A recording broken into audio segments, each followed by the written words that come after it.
It started with a phone call at 11:47 p.m. A trembling voice whispered my name. Then the line went dead.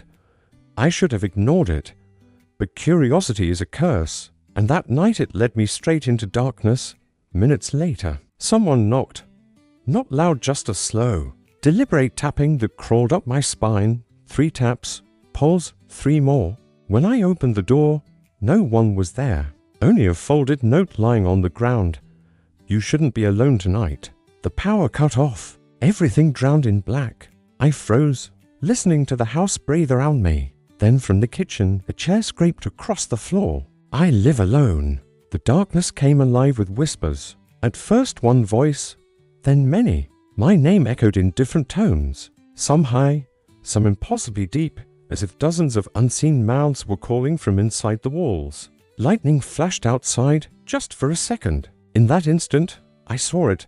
A tall figure standing at the end of the hallway. No eyes, no face. Just a stretched, black shape like a shadow that refused to belong to anything. When the lightning faded, the figure was gone. I heard scratching from above, slow at first, then frantic.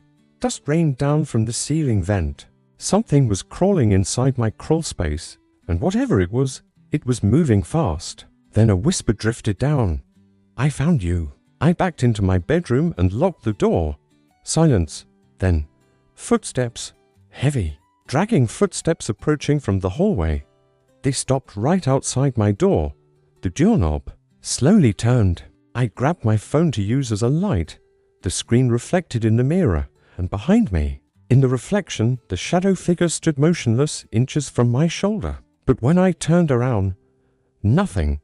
Then the mirror began to warp, like hands pressing out from the inside. The air turned freezing.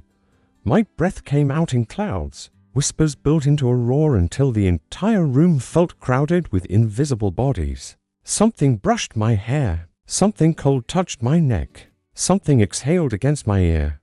Let us in. I sprinted out of the room and down the stairs. Every light in the house exploded at once. Glass rained down behind me like falling stars.